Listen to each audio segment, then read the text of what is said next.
Thanks for tuning in. You are listening to Conversations with the Citizen. Hello, and welcome to another week of Get Your House in Order. I'm your host, Bren Sheriff. The information provided in this podcast is not intended to be legal advice, but to inform you of the importance of getting your house in order by making a plan that will establish your legacy for the protection of you and your family. If you need help in any area that we discuss during this podcast, you can give me a call at 773-817-0601. We encourage you to contact a licensed professional of your choice who can speak to your individual situation. Today, we're going to discuss what happens when we're not prepared. We have not gotten our house in order. And I'm finding that this is happening more and more to younger people. We think that disabilities or death only happen to old people.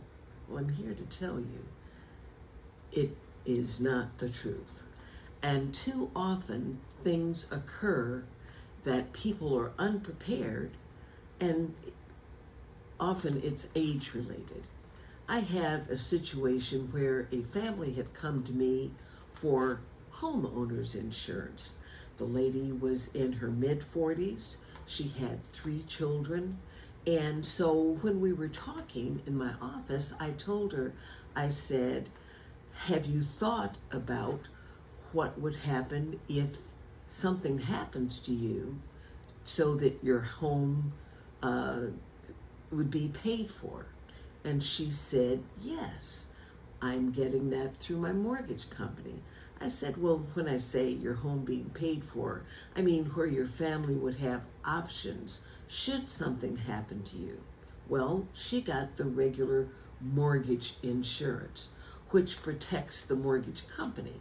So she unfortunately was diagnosed with cancer. She lived about 18 months after the diagnosis, and so the insurance kicked in and it paid off her mortgage. Unfortunately, it left her 3 children without income. The son was majority age. He was 21. She had a daughter that was 17, and she had a younger daughter that was 13. So when she passed, the Social Security benefits that she was entitled to, the younger children were entitled to, and the son became the payee.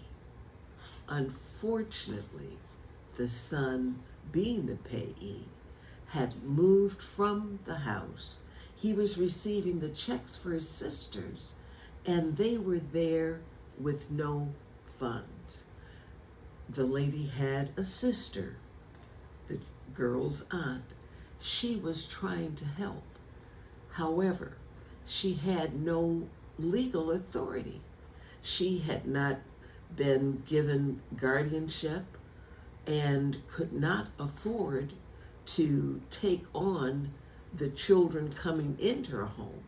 The bottom line is the child that was 17 when her mother died did soon turn 18.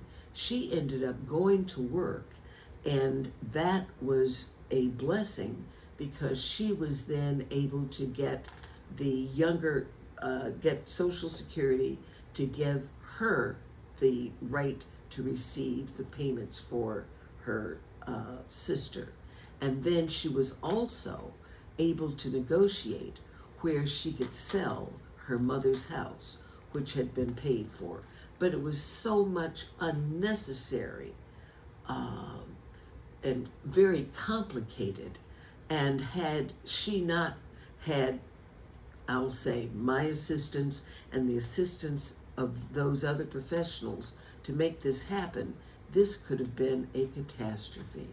So I'm suggesting, if you are of any age, and you have children, you do need to make decisions on what happens if you're disabled or if you make your transition. What will happen to your children? There are individuals that have children that have severe disabilities, and so they're solely dependent on their parent. Hopefully it would be parents, but in this day and age, we know that 70% of households in the African American community are headed by single parents.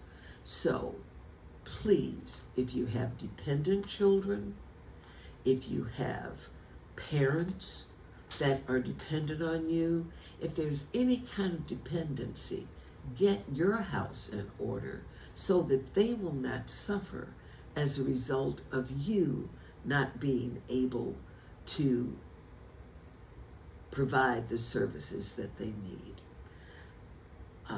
Caregivers. There's a syndrome, and they call it a caregiver syndrome, where people are giving care to the loved one, and unfortunately their health fails, or they make a transition. Case in point, I had a lady that was in my church. She had a niece that was like a daughter to her. At the time, it was the niece's husband, the older lady, and her husband. They were able to take care of the niece who had had a stroke at a very young age. She wasn't even 50 when she had the stroke. Unfortunately, the stroke victim's husband made his transition, and the husband of the aunt made his transition. Therefore, the lady, the aunt, ended up making her transition before the niece. It's a caregiver syndrome. 3 people that were charged with giving care to this woman all passed, leaving her by herself. So please, if you don't have a professional, look there, do Google. Everybody does Google. Look for someone that will provide you.